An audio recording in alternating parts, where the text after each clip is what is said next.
Hoje nós vamos falar sobre o teste de hipóteses para proporções, certo? Então, primeiro, se a amostra for suficientemente grande, a distribuição de probabilidade tem um comportamento aproximadamente normal. Outra coisa importante é que na comparação de proporções populacionais, o estimador será a diferença entre as proporções amostrais. Por exemplo, uma proporção 1 e uma proporção 2, que nós chamaremos de P1 e P2, certo? Então, nós temos interesse em testar a hipótese nula, que é quando P1 menos P2 é igual a zero, ou seja, quando a hipótese nula tiver P1 igual a P2. Nós temos a intenção de mostrar também a hipótese alternativa, que é a HA, quando P1 menos P2 for diferente de zero, ou seja, quando a hipótese alternativa P1 for diferente da hipótese P2. E também nós temos interesse em testar a hipótese alternativa de quando P1 menos P2 é menor do que zero, ou seja, a hipótese alternativa nos diz que P1 é menor do que P2 ou P1 maior do que P2 quando P1 menos P2 for maior do que zero, certo? Se as amostras forem retiradas de populações independentes, teremos duas proporções amostrais independentes. E o estimador será a proporção 1 menos a proporção 2. No caso, desse exemplo aí, certo? Então, nós temos os parâmetros da distribuição dados por essas equações que nós podemos ver aqui no canto direito. E resumindo tudo, nós teremos que a proporção 1 menos a proporção 2 vai ser aproximadamente normal por essa equação aqui. Se a hipótese nula for verdadeira, as proporções populacionais são iguais, ou seja, o valor comum que vai ser dado por Pzinho barra vai ser P1 igual a P2 igual a P barra, tá? Obtemos um estimador através da ponderação da proporção 1 e da proporção 2, que vai ser uma proporção combinada, certo? No caso, a Pzinho barra vai ser igual a Y1 mais Y2 sobre N1 mais N2. A estatística de teste vai ser dada por Z, vai ser igual à proporção 1 menos a proporção 2 sobre a raiz da proporção 1 vezes 1 menos a proporção, toda essa equação daqui desse terceiro retângulozinho. Isso vai dar aproximadamente normal, tá? Entre 0 e 1. As nossas etapas do teste são 5. Primeiro, determinar a hipótese nula e a alternativa, que no caso a gente viu antes, que é H0 e HA. Definir o nível de significância, definir o tipo de teste com base na hipótese alternativa, calcular a estatística de teste e determinar a região crítica com base no nível de significância. Então, aqui embaixo a gente tem um exemplo. Em um estudo com 2.870 motoristas, 1.210 afirmaram ter o hábito de mexer no celular com o carro em movimento. Depois de sancionada uma multa, foi realizado outro estudo com 2.200 motoristas, dos quais 725 afirmaram ter ainda o hábito. Usando um nível de significância de 10%, é possível verificar a alegação de que a proporção de motoristas com hábito de mexer no celular no trânsito diminuiu significativamente após a criação da multa. Então, vamos lá. Olá, meu nome é Davidson e estou aqui para falar um pouco sobre intervalo de confiança para a média de uma população normal com variância conhecida. O intervalo de confiança representa a amplitude de valores que tem alta probabilidade de conter o verdadeiro valor do parâmetro. De modo geral, estamos interessados em encontrar um intervalo da forma IC igual a x barra menos ε0, x barra mais ε0, onde ε0 representa a margem de erro, o erro de precisão em relação à média. Quando a variância é conhecida, a margem de erro em relação à média é da forma ε0 igual a z de alfa sobre 2 vezes sigma dividido por raiz de n, onde z de alfa sobre 2 é o quantio da normal padrão de nível alfa sobre 2, como a gente pode ver numa representação no gráfico. Dessa forma, se x barra for a média de uma amostra aleatória de tamanho n, proveniente de uma população com variância conhecida, um intervalo de confiança para a média populacional é dado por x barra menos z de alfa sobre 2, que multiplica sigma dividido por raiz de n, x barra mais z de alfa sobre 2, que multiplica sigma sobre raiz de n. E o procedimento para a construção do IC Segue 4 passos. Primeiro, retiramos uma amostra casual simples de N elementos. 2. Calculamos a média da amostra x-bar. 3. Calculamos o desvio padrão da média amostral. 4. Fixamos um nível de significância alfa e com ele determinamos o Z. Beleza? Já para o intervalo de confiança para a média de população normal com variância desconhecida, o processo para se obter o intervalo de confiança é semelhante ao anterior, como a gente acabou de ver. Contudo, como o sigma ao quadrado é desconhecido, é preciso substituí-lo pela variância amostral, que é representada por S ao quadrado, como vemos essa fórmula aqui. E a quantidade Z de alfa sobre 2 é substituída por T de N menos 1 alfa sobre 2, que é o quantio de T-student de nível alfa sobre 2. Dessa forma, o x-bar for a média de uma amostra aleatória do tamanho n, proveniente de uma população com variância desconhecida, o intervalo de confiança para a média populacional é dado por x-bar menos t de n menos 1 alfa sobre 2, e multiplica s sobre raiz de n, x-bar mais t de n menos 1 alfa sobre 2, multiplica s sobre raiz de n, onde t de n menos 1 alfa sobre 2 é o quantio da t-student, como vimos aqui anteriormente. Uma observação final: se sigma ao quadrado for conhecida, mas o tamanho da amostra for grande, ou seja, n maior que 30, pode-se utilizar z de alfa sobre 2 no lugar do quantio da t-student. Meu nome é Edivaldo Monteiro e eu vou falar sobre testes de hipóteses. Para realizar um teste de hipótese é necessário definir duas hipóteses estatísticas complementares. Uma é chamada de hipótese nula, denotada por H0, e a outra de hipótese alternativa, denotada por H1 ou HA. Enunciar as hipóteses é o primeiro e possivelmente mais importante passo de um teste de hipóteses, pois todo o procedimento dependerá dele. A hipótese nula, que é o H0, é a hipótese estatística aceita como verdadeira, até prova estatística em contrário. A hipótese alternativa H1, que será uma hipótese complementar de H0, fornecerá uma alternativa à hipótese nula. Muitas vezes é justamente o que o pesquisador quer provar. A decisão do teste consiste em aceitar ou rejeitar a hipótese nula, o H0. Vai se aceitar ou não a hipótese até então considerada verdadeira. Quando se aceita a hipótese nula, significa que não há prova suficiente para rejeitá-la.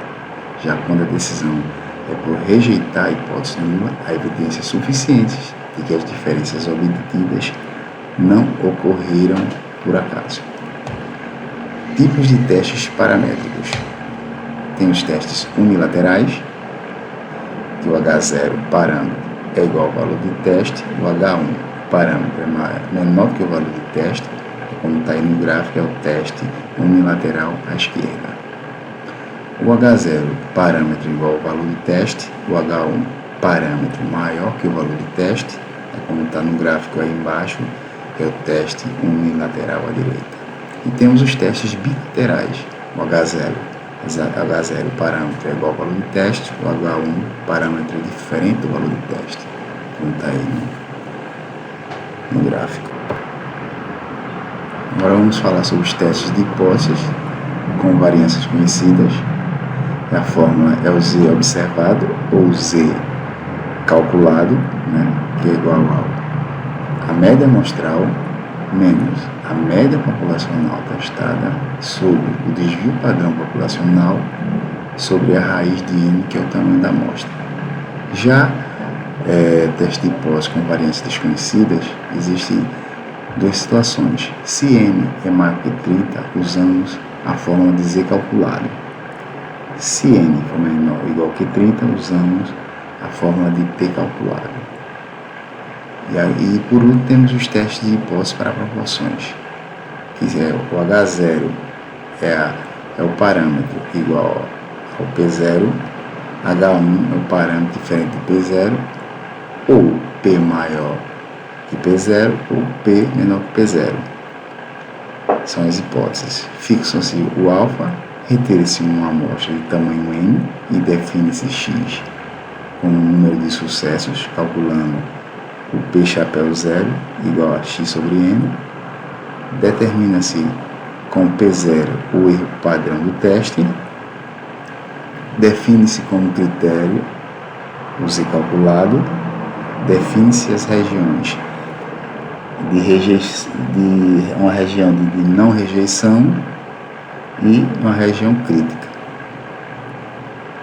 Da mesma forma que anteriormente, com o mesmo procedimento, rejeita-se ou não o H0.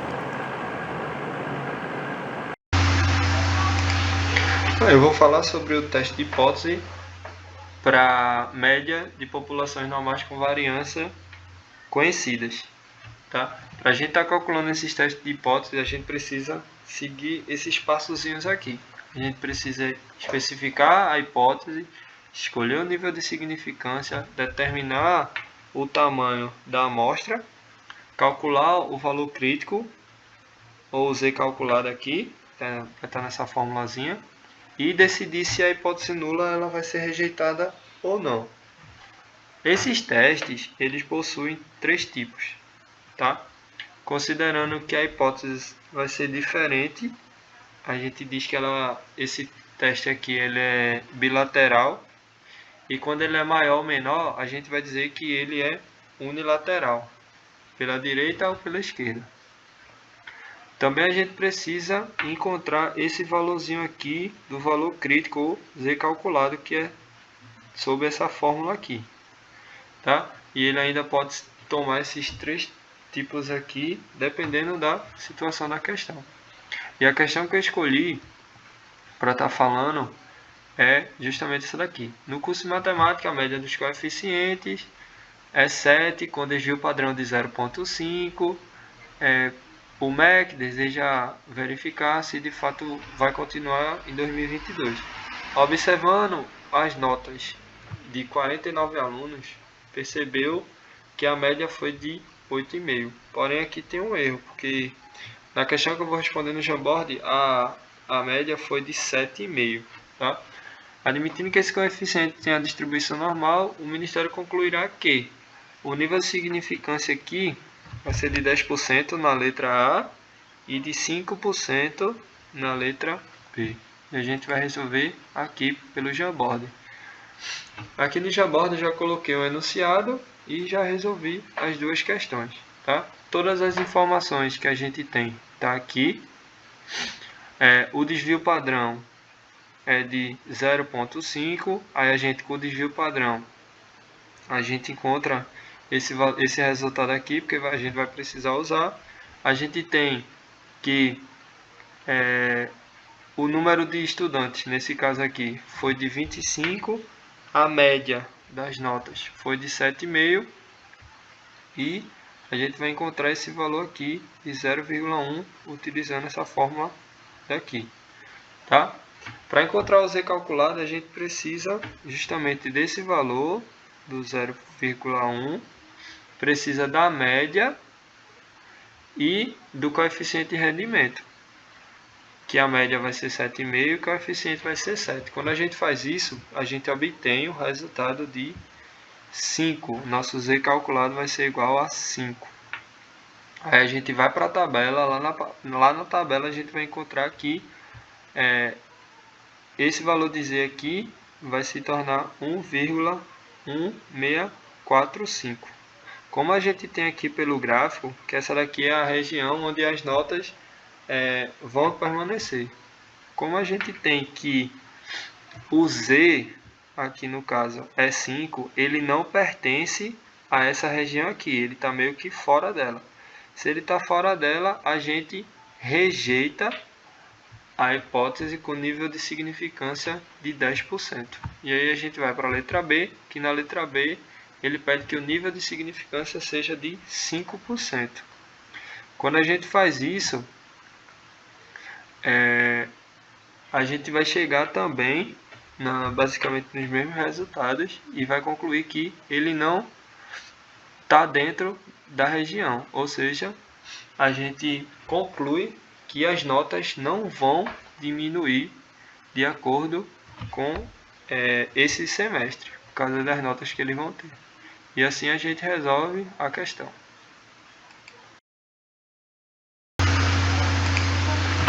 Agora irei falar sobre os testes de hipótese para a média de populações normais com variância desconhecidas. E aí a gente vai seguir basicamente aqueles mesmos passos que a gente fez para variâncias conhecidas, tá? Que a gente vai ter que especificar as hipóteses, escolher o nível de significância, determinar o tamanho da amostra, calcular o valor crítico e decidir se a hipótese nula ela vai ser rejeitada ou não. Vai também seguir os mesmos tipos do teste, sendo bilateral, unilateral pela direita ou pela esquerda, sendo que quando a gente for encontrar o valor do z calculado, a gente vai ter duas formas e essas formas vai depender da quantidade da amostra, do tamanho da amostra. Se ele for maior do que 30, a gente utiliza essa fórmula daqui de cima. Se ele for menor ou igual do que 30, a gente vai utilizar essa fórmula daqui de baixo. Como vocês vão ver na questão, a gente vai estar utilizando essa fórmula daqui de baixo, por isso que para utilizar essa fórmula, para resolver essa questão, eu tive que usar a tabela T-Student. A questão foi essa daqui que eu vou apresentar para vocês no Jamboard. No Jamboard, o enunciado da questão é o seguinte: um estudo com alunos do curso de matemática afirma que a quantidade de horas estudadas extra-sala por estudantes é de 3.654 horas. Para verificar esse estudo, a coordenação entrevistou 18 alunos, ou seja, é menor ou igual do que 30. Então a gente vai estar utilizando essa fórmula aqui. E a quantidade de horas que cada um estudou foi anotada. Com base nos dados, está aí as horas dos alunos, tá? E a letra A, ele pede para a gente encontrar a média. E a média é a média aritmética, né? Que a gente pega, soma todos e divide pela quantidade. E aí quando a gente faz isso, a gente chega no resultado de 3.884 horas e alguns minutos aqui. Sabendo disso, sabendo da média, a gente vai resolver a letra B, que é para saber se o teste ele vai ter resultado ao nível de significância de 5%. Tá? O desvio padrão que eu encontrei utilizando aí as fórmulas que a gente aprendeu no curso de estatística, eu chego no valor de 380,28. O nível de significância aqui é de 5%, ou seja, 0,05. A média das horas está aqui, 3.884. E a amostra, o tamanho da amostra é de 18 alunos. A gente vai utilizar a formulazinha aqui da estatística de teste, que a gente pega a média dos alunos menos a quantidade de horas que a questão deu, ou seja, 3.654, divide pelo desvio padrão, dividido pela raiz da quantidade da amostra. Quando a gente encontra esse valor, a gente obtém o resultado de 2,57. Aí a gente vai lá na tabela T-Student, e lá na tabela T-Student, quando a gente encontra aqui, ó, 17, aí chega aqui, 2,5, está entre 4 e 2%. Ou seja, a chance disso acontecer ao nível de significância de 5% é de entre 4 e 2% disso acontecer ou não. E é assim que a gente resolve esse tipo de questão aí.